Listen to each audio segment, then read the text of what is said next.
If you want to understand minor league sports, and Major League isn't that different, the easiest way to break it down is called the bucket system. And there are several buckets that you need to fill with revenue. And this is really simply broken down how minor league sports work. So the first bucket is sponsorship. And teams have to go out and raise money from sponsors. It's really a critical item. That's everything from selling banners on your outfield wall to selling programs and advertising in the programs, to having the game presented by or naming rights on your ballpark. It's getting the local community to write checks to sponsor your team. And a big part of the sell, because this is a big sell, is convincing them that there's some real value to it.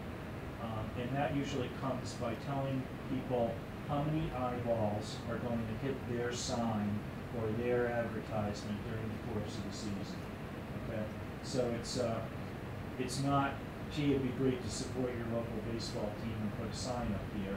It's how many hits will they get from that sponsorship. It's selling value to what they do. The next bucket's ticket sales. Pretty simple. Getting people in the ballpark, not discounting your tickets. Absolutely critical revenue. How do you sell online through online ticket sales? And there's a whole business to ticket sales which involves the concept of scarcity. You want to try to create some scarcity for your tickets. If your fans know that they can always walk up to the ballpark and buy a ticket, you're never going to, you're always going to have trouble selling. So it's selling as many season tickets as you can, it's selling packages, it's selling picnics, where you have group sales, it's selling camps. It's doing everything you can to sell those tickets during the season, and it's doing promotions that work. So, for example, probably the biggest minor league promotion is fireworks. And they do fireworks usually on Friday or Saturday nights. And fireworks always will sell out. So that's, and then the next one is concessions. Sounds pretty simple, but you make a lot of your money by selling beer and by selling food. The markup on a beer is huge. And so that's a lot of the money that you will make as part of the team, is getting people to go there and buy the food. And then, of course, merchandise. I'll talk a little bit about this with the Tornadoes, but initially getting a good concept for merchandise, getting colors and logos that people want to buy, and then keeping it fresh, keeping a range of items that people want to buy, so that what you put out in year one is different from what you put out in year three. When the novelty wears off, you have to market new materials to buy. And then media sales. How do you sell media? On a minor league team, that means trying to get radio rights, and there are two ways to do that. One is to buy your time, the other is, and then sell your advertising. The other is to work with a local radio station who might put you on, and you might just get on for free, but they're going to want to participate in your media time. Same thing with cable TV. And it depends a lot on the market you're in. And I'm going to talk about Worcester, and one of the challenges of a market like Worcester is it's really part of the Boston media market. Okay? When I'll talk about basketball up in Portland, Maine, which is not part of the Boston media market, it's its own market, and therefore the market is looking for more content and is a little easier to sell. And then finally, there's ancillary income, which are camps and clinics and parking revenues and things like that. So really simply put, that's the business of a minor league team. You have to fill each one of those buckets up as high as you can. And if you can do that, chances are you've got a successful venture. So, tell you a little bit about Worcester. So, I decided with a group of people that I wanted to start a minor league team. I wanted to do it somewhere close to here, so I'd have a chance to enjoy it a little bit. So we looked at Worcester. Worcester was the 62nd largest metro market in the country. This was back in 2005. We put this together. 2004, we first got the team. It was the largest one in the country without a pro baseball franchise, and had this great history of baseball back to the 1880s. There was actually a National League team in Worcester. Worcester was the site of the first perfect game ever pitched in the major leagues. And a lot of the culture was around fit and field at Holy Cross. And when the Red Sox used to come north from spring training on the train, they used to always stop in Worcester. And this was Babe Ruth shown at Worcester during a spring training game or a preseason game, and Ted Williams, the same thing. So there was this great culture about Worcester, strong youth sports, youth baseball.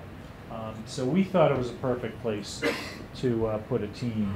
And of course, we started this in November of 2004. The Red Sox had just won the World Series the month before, and Boston, getting the first win since 1918, was really caught up in baseball fever. So we thought the timing was perfect. So we went to the Canadian American Baseball League, which played independently, played in a couple spots in Canada and along the East Coast, and we were able to buy a franchise from them. At that time, we had no ballpark, no place to play, no staff, no players, no name, and probably not insignificantly, no money. But we did make a commitment to try to get a team on the field for the 2005 season. And this was a historic photo of fit and field at Holy Cross. I think it's probably turn of the century. So what do we do? And I'm just going to kind of bring you through the story quickly. We announced the team in January. We immediately put together a name the team contest. Anybody, any idea why we do that? The community involvement. Community involvement, yeah. I remember that. Remember that? Yeah, well, there was a lot of media. Well, yes, community involvement, number one. Number two, if you submitted a name, you had to submit it by email. So what we did was we immediately built a marketing list of about 800 people who were interested enough to submit a name. So that gave us our initial marketing list as we went out and tried to find out who was going to support us. So we put together an office staff, and we thought the way that we could get a kind of our biggest initial hit, for those of you who are baseball fans, we hired this guy right here, this Rich Gedman, who was the former catcher of the Red Sox. He was on their '86 World Series team, and he grew up in Worcester. And we brought Rich in, and then we brought in Bobby Ojeda as our pitching coach, who was also a guy who actually was in the Mets in '86, but played for the Red Sox and pretty well known. And immediately put our website together. And then we put together this